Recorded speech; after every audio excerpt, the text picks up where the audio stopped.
जो लोग मुस्लिम सियासत की ठेकेदारी करते थे, मुस्लिम वोट को जिन लोगों ने रखेल बना कर रखा, उनके पेट में बड़ी ऐंठन हो गई कि एक मुस्लिम क़यादत उठ रही है, इसको दबाते हैं। बल्कि हमसे ज़्यादा ईमानदाराना तौर पर कोई नहीं चाहता है कि दिल्ली से ये नरेंद्र मोदी की तानाशाह हुकूमत ख़त्म हो, क्योंकि उसकी सबसे ज़्यादा ज़रब अगर पड़ी है तो हम पर पड़ी है। गुजरात में गर्दनें हमारी काटी गई, बाबरी मस्जिद हमारी तोड़ी गई, NRC हमको निशाना बनाया गया, तलाक बिल में हमारे साथ मसला खड़ा हुआ। आप देखेंगे कि जितनी भी मॉब लिंचिंग्स हुए हैं उसमें 99% हम ही को निशाना बनाया गया है।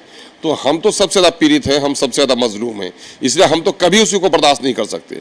लेकिन एक सवाल है कि आप अकेले विधायक हैं अभी फिलहाल MIM के, और आप अकेले जो है माइनॉरिटी के बहुत सारे मुद्दों को उठाते रहते हैं, तो सरकार से डर रहता है या इस बात का डर रहता है कि मेरी मुतालबा नहीं पूरी हुई तो पुलिस या ED या CBI द्वारा जो है मेरे ऊपर चार्जशीट? नहीं, डर और खौफ तो हर वक्त लगा हुआ है, जान का, माल का, इज्जत का, आबरू का, इंतखाबात का, हर तरह से परेशान किया जा रहा हूँ।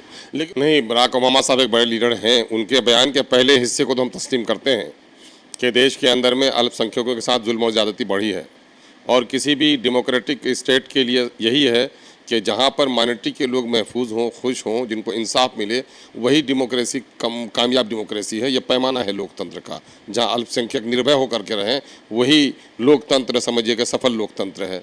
और देश में इस वक्त अल्पसंख्यकों के दरमियान में काफ़ी भय है, काफ़ी खौफ है, काफ़ी डर है, तो जाहिर है कि हिंदुस्तान की जमहूरियत पर एक कलंक है।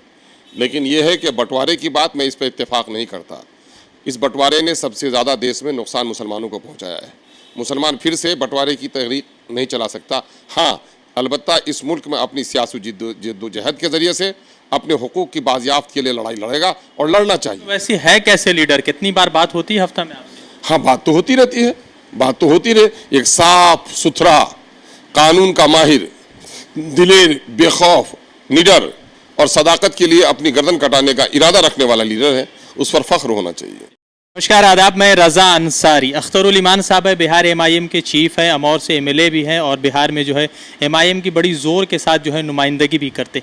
एक सवाल महत्वपूर्ण यह है कि बिहार में तमाम विपक्षी दलों की बैठक हो गई, मगर MIM को दावत नहीं आया, जिनका इनको थोड़ा सा शायद नाराज़गी भी होगा। और दूसरी तरफ महत्वपूर्ण चीज़ यह है कि प्रधानमंत्री नरेंद्र मोदी को लेकर बराक ओबामा ने एक ये बात कही है कि हिंदुस्तान के मुसलमान और ख़ास करके अल्पसंख्यकों का जिस तरह से अधिकार हनन हो रहा है, और उनको जो है बहुसंख्यक समाज में जो अल्पसंख्यकों की अधिकार है, अगर उनको ठीक नहीं किया गया तो शायद भारत देश कुछ समय बाद जो है अपने जो है बंटवारे की संघर्ष को शुरू कर सकता है, जिसके बाद एक डिबेट जो है शुरू हो गया देश भर में कि क्या हिंदुस्तान का मुसलमान जो है अपने अधिकार को लेकर लड़ाई कर रहा है, क्या उनका अधिकार को जो है छीना जा रहा है।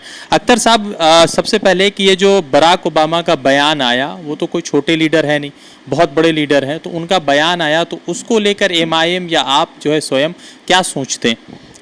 नहीं, बराक ओबामा साहब एक बड़े लीडर हैं, उनके बयान के पहले हिस्से को तो हम तस्लीम करते हैं कि देश के अंदर में अल्पसंख्यकों के साथ जुल्म और ज़्यादती बढ़ी है, और किसी भी डेमोक्रेटिक स्टेट के लिए यही है कि जहाँ पर माइनॉरिटी के लोग महफूज हों, खुश हों, जिनको इंसाफ मिले, वही डेमोक्रेसी कामयाब डेमोक्रेसी है। ये पैमाना है लोकतंत्र का, जहाँ अल्पसंख्यक निर्भय होकर के रहें, वही लोकतंत्र समझिए कि सफल लोकतंत्र है।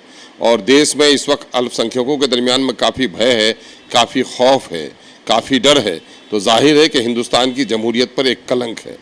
लेकिन यह है कि बंटवारे की बात मैं इस पर इत्तेफाक नहीं करता।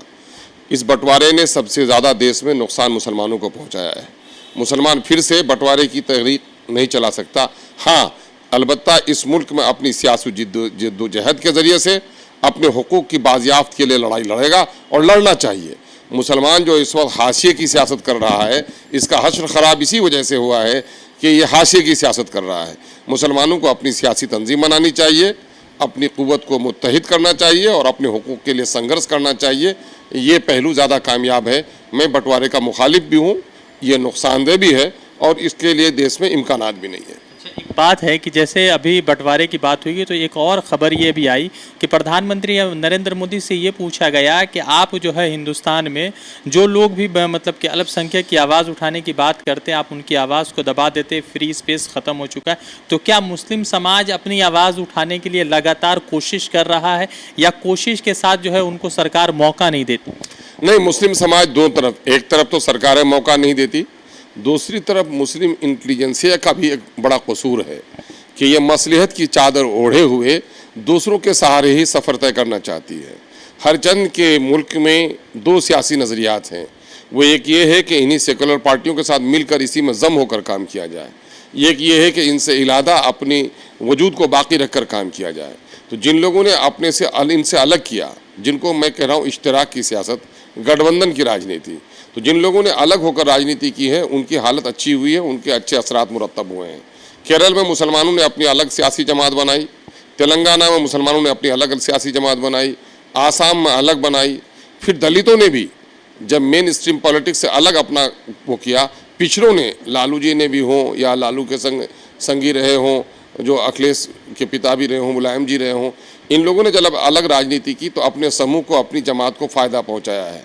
मुस्लिम इंटेलिजेंसिया का बड़ा कसूर यही है कि वो अपने अलग वजूद से घबराने लगे हैं और इसी में जम होकर सियासत करना चाहते हैं। जो लोग अमली तौर पर सियासत करते हैं उनके तजुर्बात से फ़ायदा नहीं उठाना चाहते हैं, ये अपने ठंडे रूम से अपने गैर अमली नज़रियात की असाहत कर रहे हैं। इससे बड़ा मुसलमानों को नुकसान हुआ है। कि मुसलमान का ये भी है ना कि अभी जिस तरह से आप लोगों ने लगातार अभी 2020 के विधानसभा में 5 आप जीत के आए, मगर आपके अपने लोगों ने ही आपको धोखा दिया और आपने अपना सीट भी जो है किसी आपके लीडर के लिए आपने सेक्रीफाइस किया था, मगर वो छोड़ गया।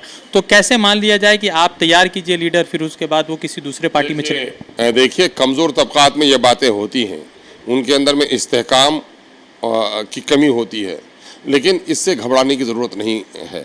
आप देखेंगे कि हमारे लोग भागे, उससे ज़्यादा कसूरवार वो लोग हैं जो लोग मुस्लिम सियासत की ठेकेदारी करते थे। मुस्लिम वोट को जिन लोगों ने रखेल बना कर रखा, उनके पेट में बड़ी ऐठन हो गई कि एक मुस्लिम क़यादत उठ रही है, इसको दबा दो। ये ख़ास करके वो लोग किए, वो लालू जी जिसको हम लोग बड़े आदर और सम्मान से गरीबों का, दलितों का मसीहा भी लोग कहते रहे, उस लालू जी ने एक वक्त नारा दिया था, उठो ककड़ा खाने वाले उठो, चूहा खाने वाले उठो, सूअर और बकरी चराने वाले उठो और अपने सफ़ों में नेतृत्व पैदा करो, अक़लियत के लोगों उठो, अपने सफ़ों में लीडरशिप पैदा करो।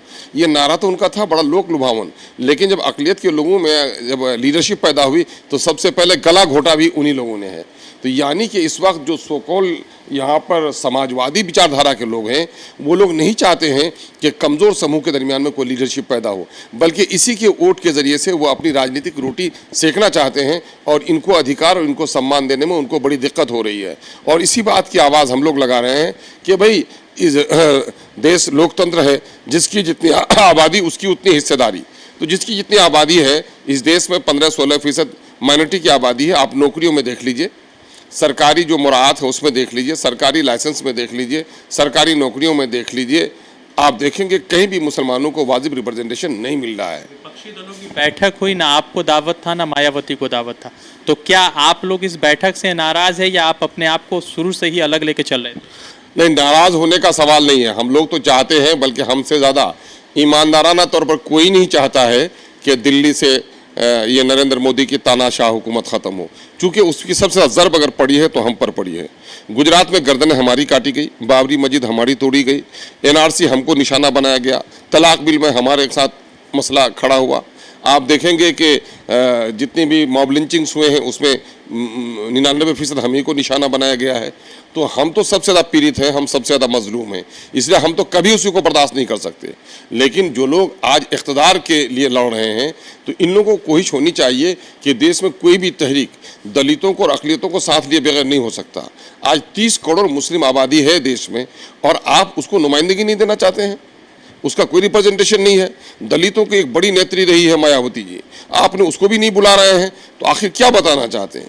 एक तरफ आप चाहते हैं कि भाजपा मुक्त देश भी सरकार बने, तो दूसरी तरफ ऐसा भी लगता है कि दलित और अल्पसंख्यक मुक्त आपकी हुकूमत बने। तो ये तो बड़ा ख़तरनाक पहलू है। इसलिए हम लोगों ने ये संदेश देने की कोशिश की है कि आप कोशिश कर रहे हैं, हम चाहते हैं कि बीजेपी को बेदखल किया जाए, लेकिन उसके लिए ईमानदाराना कोशिश हो। आपके समूह में जो लोग शामिल हैं, इसमें 80% लोग तो बीजेपी के साथ काम करते रहे हैं। जो इनके कोऑर्डिनेटर हैं वो तो खुद ही बीजेपी के साथ बार बार मिलते रहे हैं, छुप कर, सामने से, आगे से, पीछे से, फिर कसम खा के भी मिले हैं।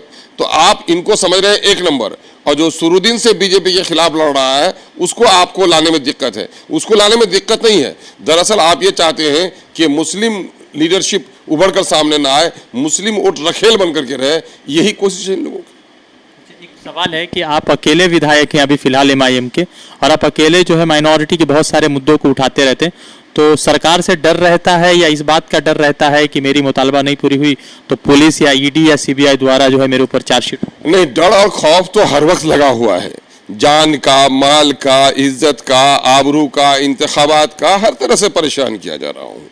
लेकिन उसके बावजूद मैं कर क्या सकता हूँ? मैं कर यही सकता हूँ कि सच्चाई की लड़ाई हमको लड़नी चाहिए, और सच्चाई की लड़ाई मैं लड़ रहा हूँ। मेरी लड़ाई कोई जात के लिए नहीं है, कोई मजहब के लिए नहीं है, मेरी लड़ाई असंतुलित बिहार के उन शोषित वंचित वर्गों के हिस्सेदारी के लिए है जिनका विकास नहीं हो सका। आप सीमांचल से हमारी तहरीक उठी है, सीमांचल में जाकर देखिए, पर कैपिटा इनकम कम है, सबसे ज़्यादा पलायन ज़्यादा है, वहाँ पर बीमारों की संख्या है, लेकिन आप न देखेंगे हेल्थ की फैसिलिटी है, न रोज़गार के कोई मौके हैं, न फ्लड इफेक्टेड एरिया के लिए बाढ़ से बचाव का कोई उनके पास प्रोग्राम है। यही हाल पूरे बिहार में अगर आप देखेंगे कि मुसलमानों के साथ ये लोग नज़रअंदाज कर रहे हैं, दलित भाइयों के साथ यही हाल है। दलितों के जो लीडरशिप उठती है वो कहीं ना कहीं से यही सामंतवादों की नज़र हो जाती है, और वो उनके दरमियान में बैठकर अपने दलित आबादी को भूल जाते हैं।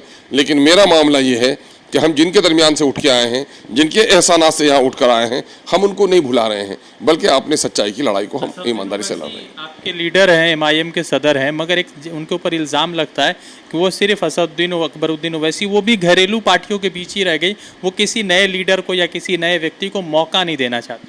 किसने कहा मौका नहीं देना चाहते हैं? बिहार में जो खड़ी हो रही है पार्टी, उनके कौन घर के लोग हैं? महाराष्ट्र में पार्टी खड़ी हो रही है, उनके कौन घर के लोग हैं? वहां पर भी उनको दोनों भाइयों को छोड़कर बाकी जो एमएलए जो कौन लोग हैं? तो जाहिर है कि पार्टी के चीफ हैं वो। और कहाँ घरेलू पार्टी? ये घरेलू पार्टी नहीं है। अगर आप देखेंगे पूरे देश के अंदर में सबसे ज्यादा जमहूरी अंदाज में, आईनी अंदाज में और बराबरी के नुक्ते नजर से एमआईएम से आगे कोई पार्टी नहीं है। आप देखेंगे वहां पर कि अति पिछड़े को उसने वहां का मेयर भी बनवाया, हिंदू मुस्लिम दलित सारे लोगों को वो टिकट भी देते हैं, इसमें कोई उंगली नहीं उठा सकता। असदुद्दीन ओवैसी है कैसे लीडर? कितनी बार बात होती है हफ्ता में आपसे? हाँ, बात तो होती रहती है, बात तो होती रहे। एक साफ सुथरा, कानून का माहिर, दिलेर, बेखौफ, निडर और सदाकत के लिए अपनी गर्दन कटाने का इरादा रखने वाला लीडर है, उस पर फख्र होना चाहिए। तो अख्तरुल इमान साहब है बीजेपी के खिलाफ लगातार भी बोलते हैं, विपक्षी दलों के खिलाफ भी बोलते हैं, क्योंकि इनको लगता है कि मुसलमानों की नुमाइंदगी छुपाई गई है, और लगातार जो है ये अपनी बात रख रहे हैं। फिलहाल एक बड़ा महत्वपूर्ण ये है कि विपक्षी दलों की बैठक में ना ही किसी एमआईएम के लीडर को दावत दिया गया और ना ही मायावती को दिया गया। खैर जो है बैठक तो जो है देखने में सफल लग रही है, मगर क्या इसके असर होंगे वो देखना बड़ा महत्वपूर्ण है। अख्तरुल इमान साहब से बात हो रही थी, बिहार एमआईएम के चीफ है और लगातार जो है सियासी तरीके से अपनी बात उठाते हैं। रज़ा अंसारी की द इंडियन खबर, सच आपके सामने।